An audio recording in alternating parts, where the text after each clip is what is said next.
అబ్రహాముకి పేరు ప్రఖ్యాతలు ఉన్నాయి. అబ్రహాము చాలా ధనవంతుడు. అబ్రహాము దేవుని దృష్టిలో చాలా గొప్పవాడు. అయితే అబ్రహాము ఇంటికి కొంతమంది ముగ్గురు మనుషులు అంటారు, ముగ్గురు దేవదూతలు అంటారు, తండ్రి, కుమార, పరిశుద్ధాత్మ అంటారు. వాళ్ళు వచ్చినప్పుడు అంత ధనం ఉన్న వ్యక్తి, అంత పేరు ప్రఖ్యాతలు ఉన్న వ్యక్తి, అంత ఆస్తి ఉన్న వ్యక్తి, అంత దైవ భయం కలిగిన వ్యక్తి, అంత విశ్వాసం ఉన్న వ్యక్తి వెళ్ళి వాళ్ళ పాదాలకు నమస్కారం చేశాడు. అంటే అబ్రహాములో ఏముందంటారు?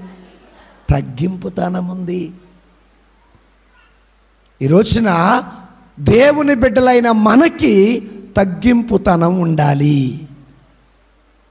తగ్గింపుతనం మాత్రమే కాదు, సేవకు రూపం దాల్చాలి. అలా సేవ చేస్తేనే పరలోకమందు మనమందరం గొప్పవాళ్ళం. Praise the lord.